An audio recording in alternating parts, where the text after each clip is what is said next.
আসসালামু আলাইকুম সবাইকে। আশা করি সবাই বেশ ভালো আছেন।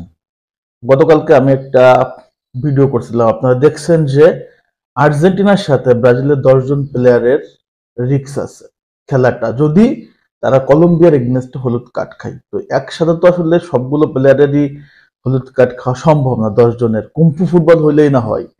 বাট কিছু প্লেয়ার আছে যাদের আসলে কার্ড খাইলে বিপদ। বিশেষ করে ভিনি, রদ্রিগো, নেইমার, রাফিনহা এবং মিডফিল্ডার ব্রুনো গুইমারেজ এদের আসলে প্রবলেম ভাই। সবাই তো পাবে না, বাট যদি আপনার স্পেশাল দুইটা প্লেয়ারই হলুদ কার্ড খেয়ে যায় তাহলে কিন্তু রিস্ক।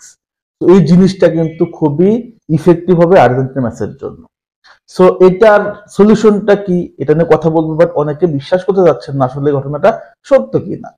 সো যারা বিশ্বাস করতে যাচ্ছেন না আমি তাদের জন্য টিএনটি স্পোর্টস এর ব্রাজিলের যে নিউজের সেটা কিন্তু রেফারেন্স আমি আমার ইউটিউব আসলে কমিউনিটি পোস্ট করেছি। এখন ব্যাপারটা হচ্ছে শুধু যে ব্রাজিলই এই সমস্যায় পড়তেছে সেটা কিন্তু এমন না।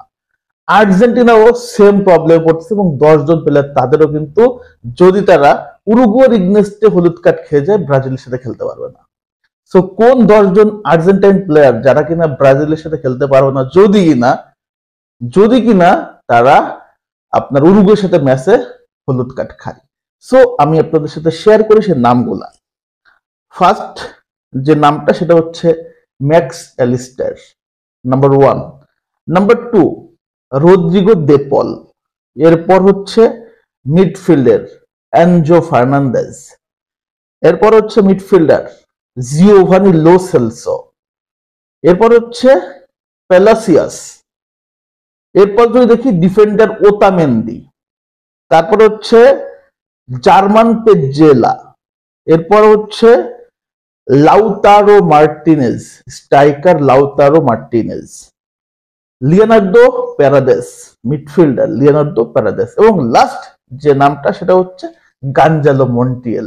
সো আমরা গতকালকে দেখছি যে ব্রাজিলিয়ানরাই এই রিক্সে আছে, বিষয়টা কিন্তু এমন না। এবং এইখানে আর্জেন্টিনার ম্যাক্সিমাম টপ প্লেয়ার গুলোই কিন্তু হলুদ কার্ড ধারী। যদি কোনোভাবে উরুগুয়ের সাথে ৩টা প্লেয়ার বিশেষ করে দেখেন, মিডফিল্ডার আপনার হচ্ছে ম্যাকেলিস্টার, এনজো ফার্নান্দেজ, অথবা ওইদিকে যদি দেখি ওতামেন্দি, গাঞ্জালো মন্টিয়েলরা কাট খেয়ে যায় তাহলে কিন্তু ব্রাজিলের এগেইনস্টে তারা মিস করতেছে।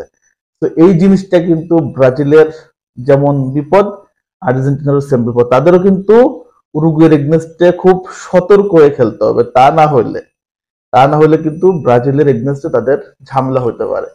সো আমি মনে করবো যে আসলে দুইটা দলই প্রথম ম্যাচটা তারা একটু সংবর্ধনশীল হয়ে খেলবে, কারণ বিগ ম্যাচ ব্রাজিল এবং আর্জেন্টিনা। সো আর্জেন্টিনারও কিন্তু টপ টপ প্লেয়াররা কিন্তু কার্ডধারী। তো আমি আপনি ব্রাজিলেরও চিন্তা করতেছি যে আমরাই তো বিপদে পড়তেছি। সো টেনশনের কিছু নাই।